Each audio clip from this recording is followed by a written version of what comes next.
नमस्कार दोस्तों, आप सभी का स्टडी 85 पर स्वागत है। टीजीटी, पीजीटी स्पोर्ट्स से संबंधित प्रश्नों को हल करने के लिए हो जाइए तैयार। पार्ट 1 1 से 9 तक प्रश्नों की श्रृंखला को इसके अगले वीडियो में आप लोगों को बताया गया था। पार्ट 2 देखेंगे। जीव विज्ञानियों के अनुसार शारीरिक वृद्धि एवं विकास के निम्नलिखित में से कौन से आधार हैं। पहले हम प्रश्न को समझेंगे कि प्रश्न पूछ क्या रहा है। तो ये पूछ रहा है कि जीव विज्ञानियों के अनुसार शारीरिक वृद्धि एवं विकास के निम्नलिखित में से कौन से आधार हैं। आपसे आधार पूछ रहा है। अब इसमें ध्यान दीजिए, विकल्प दिया है, कह रहा है वंश एवं वातावरण। क्या दिया है? वंश एवं वातावरण, व्यक्तिगत स्वास्थ्य नियमों का पालन, संतुलित आहार ये भी ज़रूरी है, उचित व्यायाम भी ज़रूरी है, चिंता एवं तनाव से मुक्ति। ठीक है। ये अब देखिए कूट क्या दिया है, करा पहला और दूसरा केवल सही है, पहला दूसरा और तीसरा सही है, पहला दूसरा तीसरा और चौथा है, ये सभी। तो इसमें जो है आप डी विकल्प लगाएंगे, ये सभी। चलते हैं अगले प्रश्न पर। निम्नलिखित में से कौन विद्यार्थियों को उनकी क्षमता के अनुरूप विकास का अवसर प्रदान करता है। पहला विकल्प दिया यथार्थवादी, आदर्शवादी, मानवतावादी, प्रगतिशीलवादी। अब ध्यान देखिए, हमसे पूछा क्या है, पूछा है कि विद्यार्थियों की उनकी क्षमता के अनुरूप विकास का अवसर प्रदान करना। यह कार्य कौन करता है? तो यह कार्य करता है यथार्थवादी। कौन करता है? यथार्थवादी। अगले प्रश्न पर चलते हैं। निम्न में से किसे आदर्शवाद का प्रवर्तक कहा जाता है। आपसे पूछ रहा है कि आदर्शवाद का प्रवर्तक किसे कहा जाता है। विकल्प दिया है जॉन लॉक, रूसो, डेकार्ट, प्लेटो। तो इसमें कौन आदर्शवाद के प्रवर्तक कौन है? प्लेटो है। इसको तो सब लोग जानते हैं, इसको हमने अगले सीरीज में बताया भी था आप लोगों को। आगे चलिए। प्रश्न संख्या 11 क्या कर रहा है, प्लेटो के अनुसार मनुष्य के विचारों को कितने भागों में विभाजित किया जा सकता है। मनुष्य के विचार को कितने भाग में विभाजित किया जा सकता है ये पूछ रहा है, लेकिन किसके अनुसार? प्लेटो के अनुसार पूछ रहा है। तो कितने भागों में विभाजित किया जा सकता है? 2 भागों में। कितने भागों में? 2 भागों में। आगे चलते हैं, अगले प्रश्न पर ध्यान देंगे। कह रहा है, ध्यान से देखिए, ऐसे प्रश्नों को बहुत ही ध्यान से पढ़ने की ज़रूरत होती है। ऐसे प्रश्न आपको बहुत परीक्षाओं में तो बहुत देखने को मिलते हैं, लेकिन बुक्स में बहुत कम देखने को मिलते हैं। इस पर चर्चा भी बहुत कम की जाती है, लेकिन आजकल के परीक्षाओं में आज ऐसे ही प्रश्न ज़्यादा आ रहे हैं, आने की संभावना भी बनी हुई है, इसलिए ध्यान से देखिए इसको। कथन ये कह रहा है कि शारीरिक शिक्षा दर्शन, चारित्रिक उत्थान एवं नैतिक मूल्यों पर प्रकाश डालता है। कारण आर दिया कि दर्शन शास्त्र व्यक्ति को बुद्धिमान एवं तत्वज्ञानी बनाता है। ठीक है। अब इसमें आपको दे दिया कूट दे दिया आपको, करा कि ए है, आपको दे दिया कि ए और आर दोनों सही है तथा आर ए की सही व्याख्या है। ठीक। दूसरा विकल्प दे रहा है कि ए और आर दोनों सही परंतु आर ए की सही व्याख्या नहीं है। ए सही है किंतु आर गलत है, ए गलत है किंतु आर सही है। इस पर हम गौर करेंगे। जो विकल्प ए दिया है, ए और आर दोनों सही है, सारी। अब क्या सही है, पहले यहाँ तक देखेंगे। पहले आप इसमें जो है ये कह रहा है ना कि सही है, पहले यहाँ तक देखिए। कह रहा है ये क्या दिया है कि शारीरिक शिक्षा दर्शन, चारित्रिक उत्थान एवं नैतिक मूल्यों पर प्रकाश डालता है, सही है। दूसरा दिया है कि बुद्धिमान एवं तत्वज्ञानी बनाता है, ये भी सही है। कह रहा आर ए की सही व्याख्या है। इस प्रकार इसका कौन सा विकल्प सही हो जाएगा? तो इसका ए विकल्प सही हो जाएगा। ठीक है।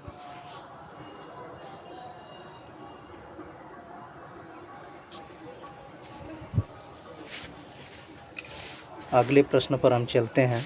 ध्यान दीजिए क्या कह रहा है अगला प्रश्न। निम्नलिखित में से कौन सा उद्देश्य प्रसिद्ध शिक्षाविद लास्की ने शारीरिक शिक्षा से संबंधित बताया है? विकल्प दिया है शारीरिक विकास, भावनात्मक एवं बौद्धिक विकास, सामाजिक एवं न्यूरोमस्कुलर विकास, उपरोक्त सभी। पूछा क्या है? कौन सा उद्देश्य प्रसिद्ध शिक्षाविद लास्की की बात कर रहा है कि लास्की जी ने क्या दिया था। तो उन्होंने क्या दिया था? उन्होंने कहा था कि शारीरिक विकास होना चाहिए, भावात्मक एवं बौद्धिक विकास भी होना चाहिए, सामाजिक एवं न्यूरोमस्कुलर का विकास होना चाहिए।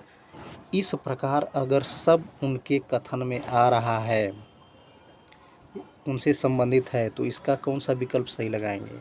विकल्प डी, उपरोक्त सभी। अगले क्वेश्चन पे चलते हैं। किसके अनुसार वातावरण वह बाहरी शक्ति है जो हमें प्रभावित करती है? वातावरण। विकल्प दिया है वुडवर्ड, जिसबर्ट, रॉस, डगलस व हॉलैंड। तो इसका कौन सा विकल्प सही है? सी है, रॉस। ध्यान दीजिए ऐसे प्रश्नों को याद करना पड़ता है। मतलब जो परिभाषा दी गई है अगर, तो उसको आपको याद ही करना पड़ेगा। उसमें कैसे याद करते हैं? जैसे देखिए, उसमें याद करने के लिए अब इसमें वातावरण, इतनी जो पॉइंट है, ये जो पॉइंट है, ध्यान दीजिए, ये जो पॉइंट है आपकी, इसको आप पकड़ेंगे। वातावरण वह बाहरी शक्ति है, इतना शब्द आप इसमें याद कर लेंगे। इसमें गौर करिए, इसमें आप वातावरण शब्द को ले लीजिए और इधर ले लीजिए कौन? रॉस। इस प्रकार याद कर लीजिए। अगला प्रश्न क्या है? जर्मनी के प्रसिद्ध वैज्ञानिक क्रैस्मर ने व्यक्तियों को कितने प्रकार का माना है? क्रैस्मर ने व्यक्तियों को कितने प्रकार का माना है? क्रैस्मर। तो क्रैस्मर ने कितने प्रकार का माना है? 2, 3, 4, 5, 3 प्रकार का माना है। अब आपसे प्रश्न में ये भी पूछ सकता है कि क्रैस्मर, ध्यान दीजिए, आपसे पूछेगा कि क्रैस्मर कहाँ के वैज्ञानिक थे? तो ये थे जर्मनी के। ठीक है, आगे बढ़ते हैं। नेक्स्ट क्वेश्चन पे आइए। किस प्रकार के व्यक्तित्व वाले शरीर से मोटे और स्वभाव से विनोदी होते हैं? आपसे क्या पूछा? शरीर कैसा होता है? मोटा और स्वभाव से विनोदी। एंडोमॉर्फिक, एक्टोमॉर्फिक, मेसोमॉर्फिक, उपरोक्त में से कोई नहीं। तो कौन सा इसका विकल्प सही है? इसका विकल्प ए सही है। क्या होते हैं? एंडोमॉर्फिक। जो एंडोमॉर्फिक प्रकार के शरीर वाले शरीर होती है, मतलब मोटे और स्वभाव से विनोदी होते हैं, उसी को एंडोमॉर्फिक कहते हैं। नेक्स्ट क्वेश्चन पे चलेंगे। बहुत ही इम्पोर्टेंट क्वेश्चन है ये। निम्न में से कौन सा एक युग्म सुमेलित नहीं है? मेसोमॉर्फिक, ये पतली चमड़ी झगड़ालू स्वभाव के होते हैं। बी विकल्प दिया है एक्टोमॉर्फिक, ये दुबले पतले बुद्धिमान और संकोची होते हैं। तीसरा विकल्प दिया स्थैनिक, ये संकोची तथा छोटी छोटी बातों पर बहुत ख्याल करने वाले होते हैं। एथलेटिक, ये समाज सेवी होते हैं।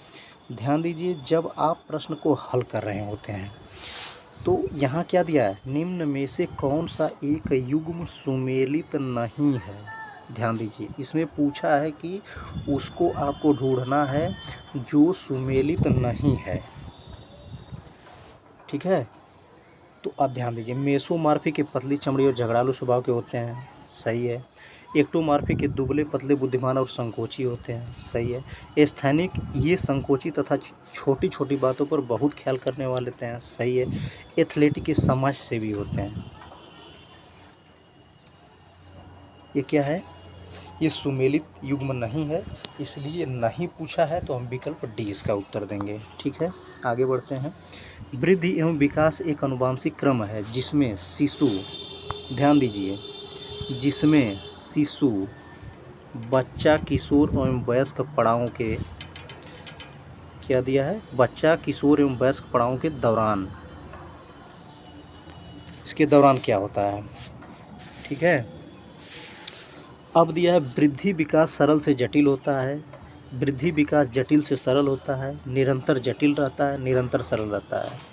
तो इसका विकल्प जो है ये सही है, वृद्धि विकास सरल से जटिल होता है। ठीक है, क्या होता है, सरल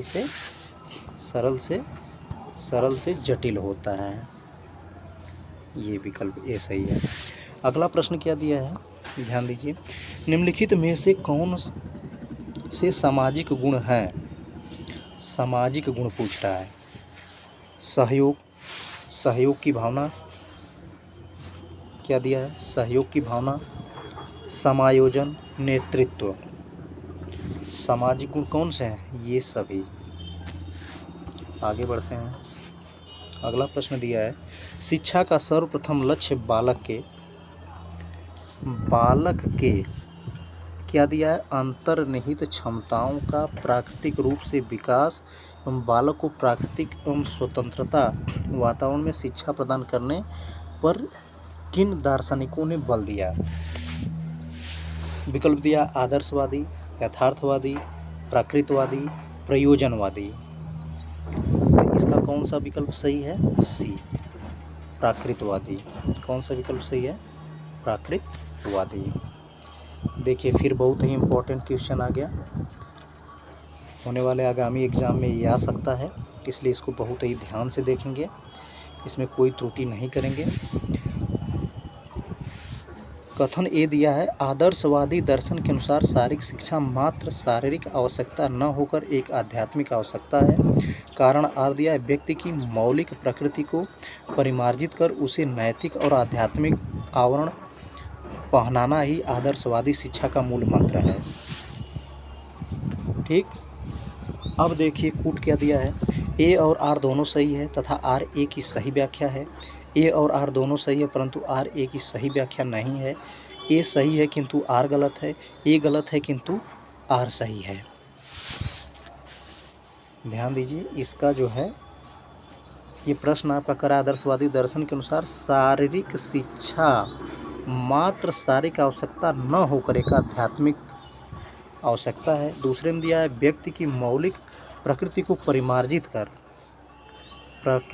परिमार्जित कर उसे नैतिक और आध्यात्मिक आवरण पहनाना ही आदर्शवादी शिक्षा का मूल मंत्र है। इस प्रकार आपका जो है ए विकल्प क्या हो जाएगा, सही हो जाएगा। ए और आर दोनों सही है तथा आर ए की सही व्याख्या है।